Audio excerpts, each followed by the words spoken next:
tidak. Latar belakang sistem tanam paksa. Sistem tanam paksa pemerintah kolonial Belanda dilaksanakan karena sejumlah peristiwa dan kondisi saat itu, di antaranya sebagai berikut. 1. Belanda menghabiskan biaya yang besar karena terlibat dalam peperangan di masa kejayaan Napoleon Bonaparte di Eropa.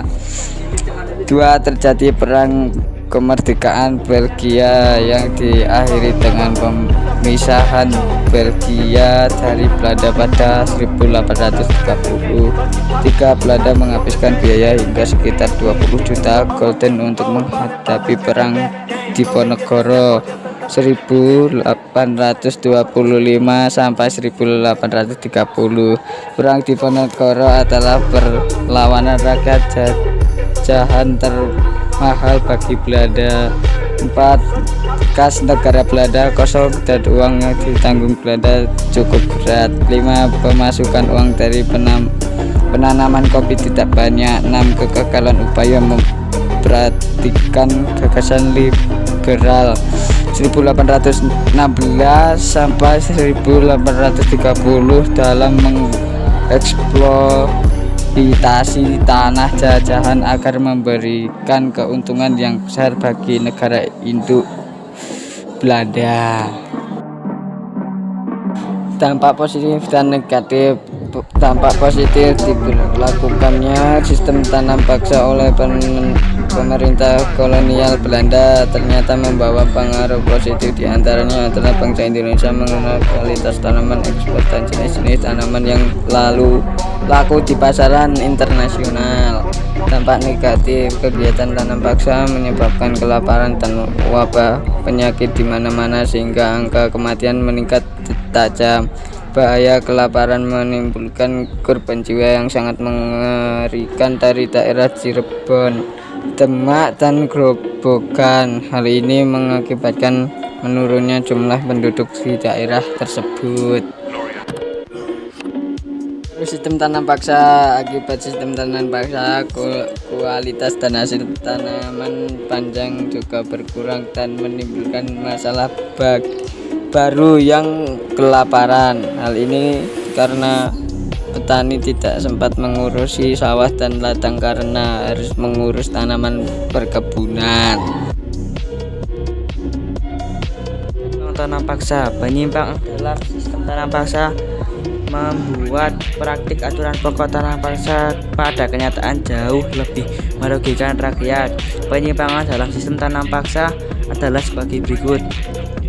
1. Pelaksanaan kultur stem cell seharusnya sukarela, tetapi dilaksanakan dengan cara paksaan. Pemerintah kolonial Belanda memanfaatkan bupati dan kepala desa untuk memaksa rakyat agar menyerahkan tanah mereka. 2. Luas tanah yang disediakan penduduk lebih dari seperlima seringkali adalah sepertiganya hingga luas tanah desa agar memudahkan pengerjaannya pengairan dan pengawasan oleh pemerintah kolonial Belanda. 3. Pengerjaan tanaman ekspor seringkali jauh melebihi pengerjaan tanam padi. Penduduk juga dikerahkan untuk mengarahkan perkebunan yang letaknya jauh dari desa. Mereka selama 7 bulan para penduduk tidak terurus dan tanah pertanian mereka terbengkalai. Pajak tanah masih dikenakan pada tanah yang digunakan untuk proyek tanam paksa.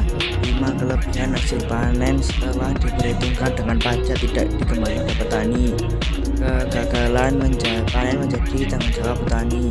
Buruh dijadikan tenaga paksaan seperti yang terjadi di Rembang, Jawa Tengah. Sebanyak 34.000 warga selama 8 bulan setiap tahun diharuskan mengerjakan tanaman dagang dengan upah sangat kecil. Rakyat juga harus menyerahkan balok, bambu, dan kayu untuk pembuatan bangunan yang akan digunakan untuk tanam tembakau. Untuk memastikan bupati dan kepala desa mengerjakan tugasnya dengan sistem tanam paksa, pemerintah kolonial memberi suap berupa kultur protection adalah sistem pemberian hadiah untuk bupati dan kepala desa yang bisa menyerahkan hasil panen warganya lebih kesatuan dan ditetapkan penjajah. Tanam paksa di Jawa. Tujuan tanam paksa adalah merangsang produksi dan ekspor komoditas pertanian yang laku di pasar dunia untuk menyukseskan kultur stem cell. Pemerintah kolonial memberikan pinjaman uang pada orang-orang yang bersedia membangun pabrik-pabrik atau penggilian perluasan tanam dagang untuk pasar dunia, mendorong munculnya modal swasta jumlah besar. Modal swasta ini memunculkan masalah-masalah lain dalam melaksanakan tanam paksa. Peraturan pokok sistem tanam paksa terdapat dalam lembar negara Statblad tahun 1834 nomor 22. Aturan ini diterbitkan beberapa tahun setelah tanam paksa dijalankan di Pulau Jawa. Aturan tanam paksa yaitu satu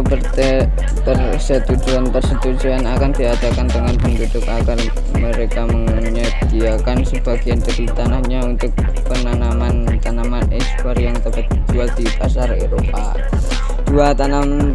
Tanah pertanian yang disediakan penduduk untuk tujuan tersebut tidak boleh melebihi 1/5 dari tanah pertanian yang dimiliki penduduk desa. 3. Pekerjaan yang diperlukan untuk menanam tanaman tersebut tidak boleh melebihi pekerjaan untuk menanam tanaman padi. 4. Tanah yang disediakan penduduk tersebut bebas dari pajak tanah. 5. Hasil tanam dikerahkan kepada pemerintah Hindia Belanda jika harganya ditaksir melebihi pajak tanah yang harus dibayar rakyat. Kelebihan tersebut diberikan kepada pendudukan. 6. Kegagalan panen yang bukan karena kesalahan petani akan menjadi tanggungan pemerintah. 7. Bagi yang tidak memiliki tanah dikerjakan pada perkebunan atau pabrik-pabrik milik pemerintah selama 65 hari setiap tahun.